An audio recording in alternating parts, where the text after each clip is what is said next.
জন্য আমি নিজেকে যদি চেষ্টা করি তাহলে আমার শরীরটা পবিত্র হবে, পরিশুদ্ধ হবে, না হলে হবে না। হাদিস শরীফের মধ্যে রাসূল করিম সাল্লাল্লাহু আলাইহি ওয়াসাল্লাম বললেন, মা মালা আদামিয়ুন ওয়াআউন শাররুন মিন বাতনি হাসবুল আদামিয়্যু লাকাইমাতু ইউকিমনা সুলবাহু ফাইন গলাবাত আদামিয়্যুন নাফসাহু। আমার নবীজি বললেন, আদম সন্তান তার নিজের পেটের মধ্যে সবচেয়ে নিকৃষ্টতম কোনো পত্র পূর্ণ করে যে আদম সন্তান তার পেট ভরে খাবে না। এই তার পেটের মধ্যে একদিকে খালি রাখবে, অপর দিকে এক ভাগ পানি খাবে, আর এক ভাগ খাবার দিবে। আদম সন্তান এভাবে করে তিন ভাগ করে তার পেটটার মধ্যে খাবার দিবে। এক ভাগ পানি, এক ভাগ খাবার, এক ভাগ খালি রাখবে। আজকের স্বাস্থ্য বিজ্ঞানী বলছে, মানুষ যখন পেট ফুরিয়ে খেয়ে ফেলে, হজম শক্তি হওয়ার জন্য যেই আল্লাহ তাআলা ইনজিল শরীরের মধ্যে ফিট করে দিয়েছেন, এটা যখন একটা জিনিস যখন একেবারে লাগানো হয়ে যায়, ফিটিং হয়ে যায়, সেখানে আর নড়াচড়া করতে পারে না। একটু খালি থাকলে সেটা শরীরের যেই আমাদের ইনজিল আছে, এই ইনজিলটা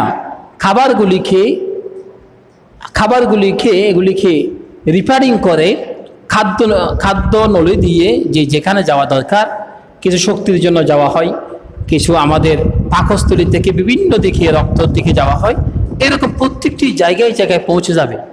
আমরা যদি খাবারগুলি যদি একসাথে খেয়ে ফেলি, ওই ইনজিল আমাদের কাজ করতে পারে না। এই জন্য আজকে স্বাস্থ্য বিজ্ঞানী বলছে, যখন খাবার খাবে তখন 3 ভাগে বিভক্ত করে বান্দা তুমি খাও। আমার রসুল আজ থেকে 1500 বছর আগে বলে দিয়েছেন। আজকে স্বাস্থ্য বিজ্ঞানী বলছে, তোমরা এভাবে করে খাবার খাও, কিয়ামত পর্যন্ত তোমাদের শরীরের মধ্যে কোনো ডায়াবেটিস, হার্ট অ্যাটাক, কিডনি, হাবি যাওয়া কোনো রোগ তোমাদেরকে আঘাত করতে পারবে না, যেহেতু তোমার শরীরের মধ্যে সমস্ত গতিগুলি যথারীতি চলেছে। এই জন্য আমরা যদি এরকম চলতাম, খাবারটা একটু কমিয়ে খেতাম, আমাদের স্বাস্থ্যটা ঠিক থাকতো, আমরা চলাফেরা করতে পারতাম।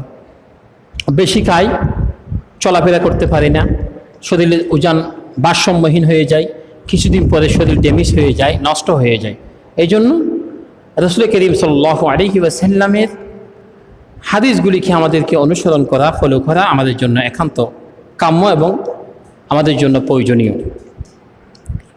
কুরআনুল কারীমের মধ্যে আল্লাহ সুবহানাহু ওয়া তাআলা বললেন, ইয়াসআলুনাকা আনিল খামরি ওয়াল মাইসির কুল ফীহিমা ইসমুন কাবীরুন ওয়া মানাফিউ লিন-নাস ওয়া ইসমুহুমা আকবারু মিন নাফইহিমা। আল্লাহ তাআলা আমাদের জন্য শরীয়ত দিয়ে দিলেন, আদেশ দিয়ে দিলেন, আমাদের জন্য হুকুম জারি করে দিলেন, তোমরা তোমাদের মত এবং জুয়া সম্পর্কে আমার নবীকে জানিয়ে আমার নবীকে বলা হলো, ইয়া রাসূলুল্লাহ, ইয়া হাবিবাল্লাহ, নবী হে, আপনার থেকে প্রশ্ন করা হবে, আপনাকে বলা হবে, তারা আপনাকে প্রশ্ন করবে, তোমাকে মত এবং জুয়া সম্পর্কে প্রশ্ন করে, জিজ্ঞাসা করেছে, তুমি বলো এত দুয়ের মধ্যে বড় পাপ রয়েছে, এই মানুষের মধ্যে কিছু কিছু কল্যাণ রয়েছে। মানুষ এটাকে কল্যাণ বলে মনে করে, কিন্তু এটা হচ্ছে বড় পাপ এবং নাফরমানি। একটা হচ্ছে মদ, আর একটা হচ্ছে জুয়া। আজকে জুয়ার কারণে মানুষ জুয়া খেলতে খেলতে একটা নেশা হয়ে গেছে, আর মদ খেতে খেতে মানুষের মতের দিকে আকৃষ্ট হয়ে গেছে।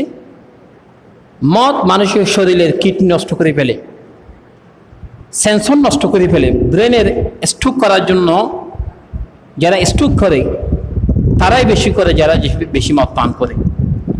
শরীরে অনেক ক্ষতিকর জিনিস মদ পান করা। এখানে আমাদের মুসলমানদের পরে অমুসলমানও রয়েছে, কিন্তু এটা মুসলমানদের জন্য, বিশেষ করে মুসলমানদের জন্য। কিন্তু কোরআনুল কারীম এসেছে মুসলমান অমুসলমান প্রত্যেকের জন্য, হুদাল্লিল নাস বলা হয়েছে।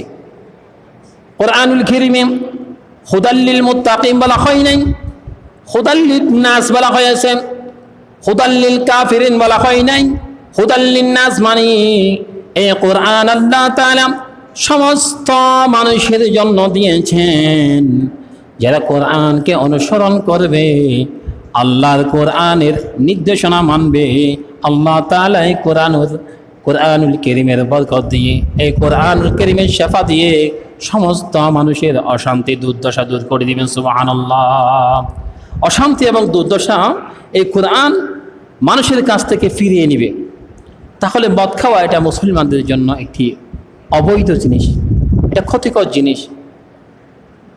অনেকে বলতে পারে এখানে তো আমাদের অমুসলমান আছে, তারা তাদের ধর্ম অনুযায়ী খেতে পারে, কিন্তু মুসলমানদের জন্য এটা অবৈধ। আল্লাহ নিষেধ করেছেন। আমি এই কথাগুলি এতটুকু বললাম।